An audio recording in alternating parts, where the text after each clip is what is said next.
This is the Glitch Panopticon Season 2 Chapter 6. In this episode, we will be talking about how to develop psychic spies. It is a human technology which was originally developed during the Cold War.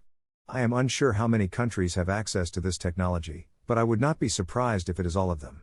To build a psychic telescope, a human technology, made from nothing more nor less than people and ideas, requires three parts. First, there is the transmitter. Second, there is the receiver. Third, there is the central authority or government exerted upon the people through technology. Now, the more effective the third piece, the more effective the psychic telescope. But receivers and transmitters, being people, can be more or less effective as well. I will leave out the discussion as to how to produce a receiver and a transmitter. There are natural receivers and natural transmitters, just as there are artificial ones. But as I elaborate the design of the psychic telescope, it will be clear what I mean by this. So, the first piece is the relationship between the transmitter and the receiver.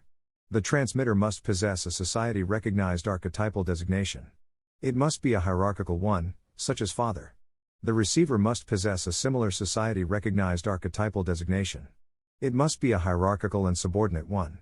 So for example, son. Thus, if you have a father and a son, an actual father and son, they may function as your transmitter and receiver, respectively. Now, the next step is to construction of the structure. The structure is the conceptual framework which provides enough conceptual placeholders to simulate the actual pieces of the conversation representing the received communication.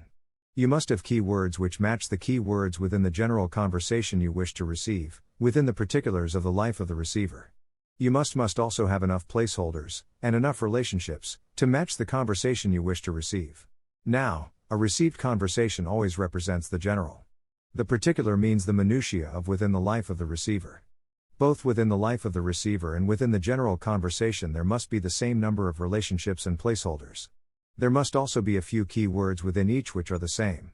Now, the third piece of the psychic telescope is the centralized authority, be it governmental, corporate or democratic, which imposes the general upon the particular within the life of the receiver. In other words, for each change in what we do know about the general, the conversation which we wish to receive, there must be a corresponding change in the particular within the life of the receiver. This change must be imposed top-down, through a centralized system of control, whether governmental, or otherwise. Now, the final piece, the relationship between the subjects of the received conversation and the receiver and transmitter must be the same, although the subjects must have a figurative relationship which is replicated by the literal bond between the receiver and transmitter. Put these pieces together, and you have a psychic telescope. Now, what does all this mean? There are a few steps which must be followed to activate the psychic telescope. 1. Structure the particular within the life of the receiver according to the general, that is, key terms, placeholders, relationships.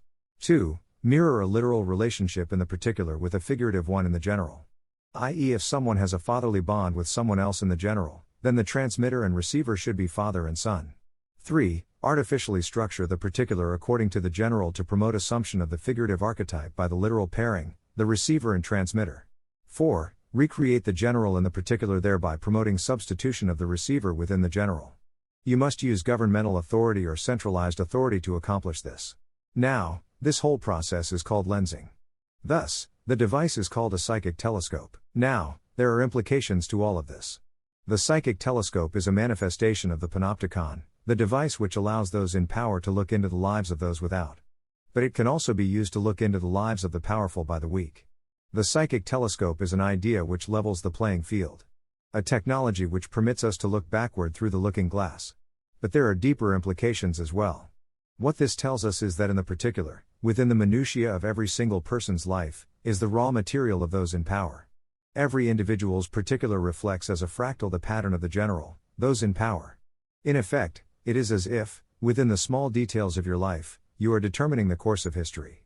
This means that if you refuse to cooperate, if you reject what comes naturally to you, you are undermining the arc of history. You are altering global events. Now, how do you build a psychic telescope? You need a global information network or intranet. You need to know about the relationships of your adversaries, of the general conversations you wish to receive. You need to know how they define themselves, i.e. their archetypal self-attributions. Then you have to ask, how do we structure the particular to promote substitution of the literal archetype for the figurative? You must use your information networks to impose a structure which matches that of the received communication, its players and relationships and concepts, upon the particular of the receiver. That's the end of the podcast for today. If you enjoyed it, please like, comment, and subscribe.